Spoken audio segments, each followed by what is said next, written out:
এই নির্বাচনকে সামনে রেখে তারা সংগঠিত হচ্ছে, অপতৎপরতা চালাচ্ছে এবং আইন শৃঙ্খলা বিঘ্নিত করার চেষ্টা করতেছে। সকলে সক্রিয় আছে বিধায় তাদের কিন্তু এই অপতৎপরতা রোধ করা সম্ভব হয়েছে। এইভাবে আস্তে আস্তে তারা প্রথম দিকে যে সাহসটা ছিল না, আস্তে আস্তে তারা সাহস সঞ্চার করতেছিল অবস্থায় এসে একটি সাধারণ নির্বাচনের জন্য প্রস্তুতি নিচ্ছে। এ সময় কার্যক্রম নিষিদ্ধ আওয়ামী লীগ এবং এর অঙ্গ সংগঠনের সদস্যরা অপতৎপরতা চালাচ্ছে, যেটি আমরা বিভিন্নভাবে দেখতে পাচ্ছি। রাজধানীর আইন শৃঙ্খলা স্বাভাবিক রাখতে ঢাকা মেট্রোপলিটন পুলিশ নিরলস পরিশ্রম করে যাচ্ছে।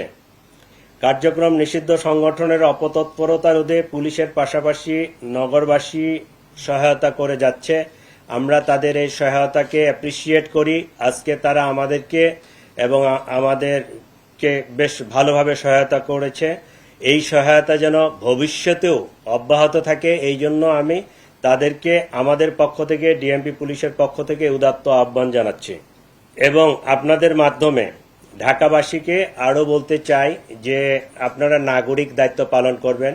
বিশেষ করে বিভিন্ন ফ্ল্যাটে, আবাসিক হোটেলগুলোতে, বিভিন্ন ছাত্রাবাসে এবং এই সমস্ত জায়গায় যদি কোনো নিষিদ্ধ সংগঠনের লোকজন থাকে, জমায়েত থাকে বা তারা কোনো অপতৎপরতা করে, তাহলে আমাদেরকে যদি আপনারা অগ্রিম জানাতে পারেন, তাহলে আমরা কিন্তু এটা আরো ইফেক্টিভলি মোকাবেলা করতে পারবো, তাদেরকে আইনের আওতায় নিয়ে আসতে পারবো।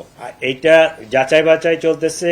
আমাদের যে তথ্য এবং ইন্টেলিজেন্স, আজকের ম্যাক্সিমাম লোকজন ময়মনসিংহ, কিশোরগঞ্জ, গাজীপুর এবং গোপালগঞ্জ থেকে আসছে। নাশকতা করবে এই ধরনের কোনো পরিকল্পনা আমরা পাইনি, বা দুর্গাপূজাকে এফেক্টেড এইরকমও না। বিষয়টা হচ্ছে সামনে নির্বাচন চলে আসতেছে। এই মনে করেন যে আমরা একটা শব্দ শুনতেছি সব জায়গা থেকে যে ফেব্রুয়ারিতে নির্বাচন। এই নির্বাচনকে সামনে রেখে তারা সংগঠিত হচ্ছে, অপতৎপরতা চালাচ্ছে এবং আইন শৃঙ্খলা বিঘ্নিত করার চেষ্টা করতেছে। এলএমই সার্টিফাইড বিশ্বসেরা কপারে তৈরি ওয়ালটন কেবলস, যা আপনার স্থাপনাকে রাখবে সব সময় নিরাপদ। বার্তা আসলে আলাদা কোনো বার্তা না।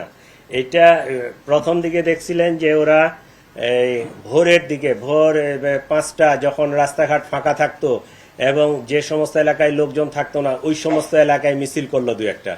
তারপরে দেখলাম আমরা সকাল 9টার দিকে, 8:30 থেকে 9টার দিকে কোনো এক ফ্রাইডেতে রামপুরার ওই জায়গায় মিছিল করছে। এইভাবে তারপরে আমরা আবার দেখছি যে ওই যে এয়ারপোর্টের গোল চত্বরের মেইন রোডে ওইখানে মিছিল করছে।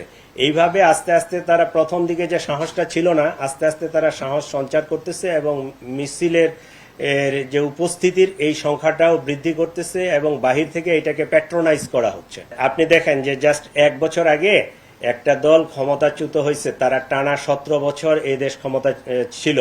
তাদের বিরাট একটা জনগোষ্ঠী, বিরাট সাপোর্টার আছে। আপনি যদি মানে পার্সেন্টেজ হিসাব করেন, তো 1% লোক নেতাকর্মী হয়তো দেশের বাইরে আছে, বাকিরা কিন্তু দেশেই আছে। ঠিক আছে, এই লোকগুলো আছে। সেই তুলনায় যদি হিসাব করেন, ওই তুলনায় কিন্তু মিছিল মিটিং বা তাদের কর্মতৎপরতা নেহাতেই কম। এইটা বাংলাদেশ পুলিশ সক্রিয় আছে এবং শুধু বাংলাদেশ পুলিশ না, আইন শৃঙ্খলা রক্ষার সাথে আরো যারা সংশ্লিষ্ট সকলে সক্রিয় আছে বিধায় তাদের কিন্তু এই অপতৎপরতা রোধ করা সম্ভব হয়েছে। 2-1টা মিছিল হবে না, একদম 100% সিল করে দেওয়া যাবে, এইটা মনে হয় কিছুটা আমাদের জন্য দুঃসাধ্য। তারপরে আমরা চেষ্টা চালিয়ে যাচ্ছি। আমরা যদি নগরবাসীর সহায়তা পাই, এটা আরো ইফেক্টিভলি আমরা মোকাবেলা করতে পারবো।